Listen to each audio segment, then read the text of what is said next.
It's Laguna Seca in Gran Turismo 5. I'm driving a Lamborghini with all of the assists turned off and manual shifting, which makes for a far more challenging experience and a rewarding one.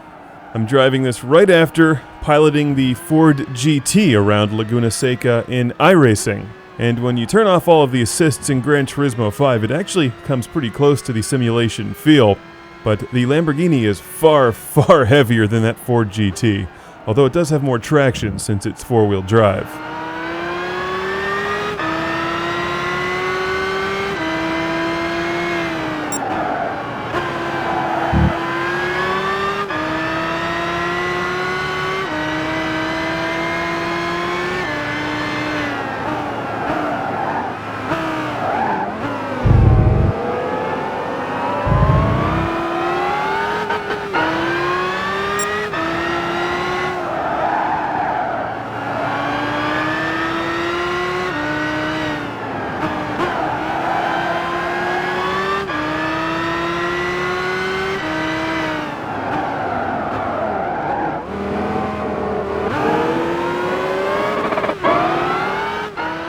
The sloppy shifting award goes to me. It's very different from the Ford.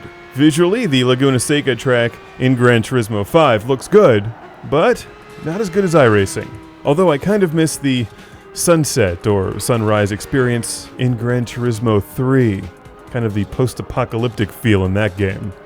And one of the reasons that you buy Gran Turismo 5 is to buy all of the cars that come with the game, like this beautiful, beautiful Lamborghini that looks like some kind of evil enemy spacecraft. I want one.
Alright, not bad, and that certainly looks different than my runs in Gran Turismo 3 and Gran Turismo 4, where I have assists turned on, and Need for Speed Shift is, of course, in its own universe.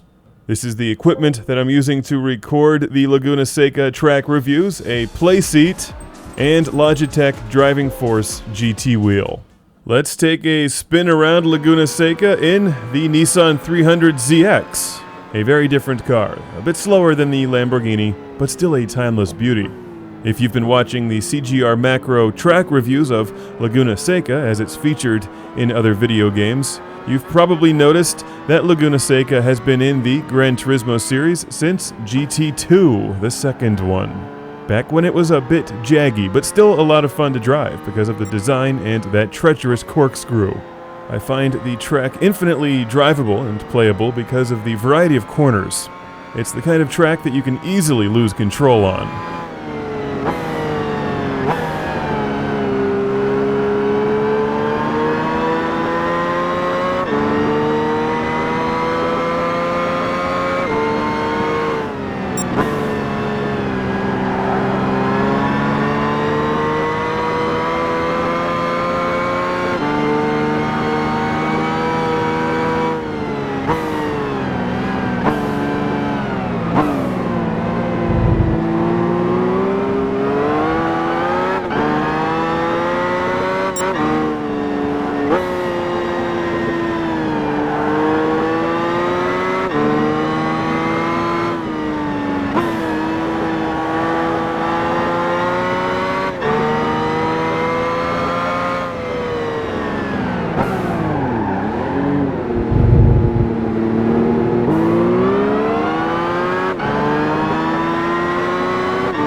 All done, a bit slower than the Lamborghini, but a fun drive nonetheless. It's the Nissan 300ZX on Laguna Seca in Gran Turismo 5. An awesome game and a track that's been in the Gran Turismo series since number 2.